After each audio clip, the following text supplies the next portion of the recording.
જય ગુરુદેવ ભગવાન।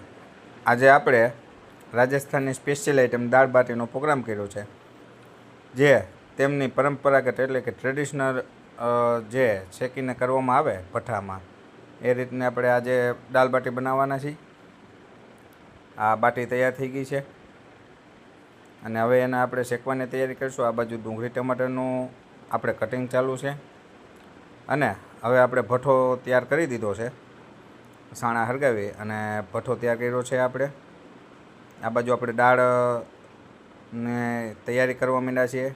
ડુંગળીને વઘારવા મૂકી દીધી છે આપણે, તેલમાં બફાય છે અને હવે આ બાટા આપણે ભઠ્ઠામાં ગોઠવીએ છીએ અને હવે એને આપણે ભઠ્ઠો ઢાંકી દઈશું। હવે જો એમાં કે કોઈ છાણું રહી ગયું હોય તો એ આપણે બહાર કાઢી નાખીશું, કારણ કે તેની ધુમાડાની સ્મેલ એમાં બેસે નહીં, એટલા માટે। હવે જો તમે જોવો છો એ રીતના જો આ બાટા બધા આપણે ઢાંકી દીધા છે અને તેને આપણે હવે 1 કલાકથી પોણી કલાક જેવું આપણે શેકાવા દઈશું અંદર।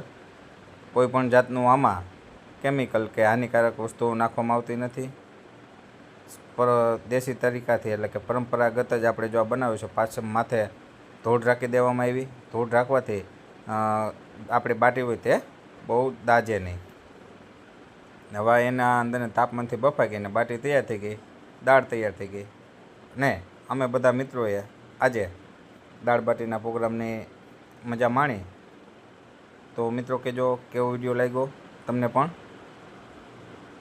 અને ક્યારેય દાળ બાટી ખાવાનું મન થાય તો જરૂર ને જરૂર આવજો।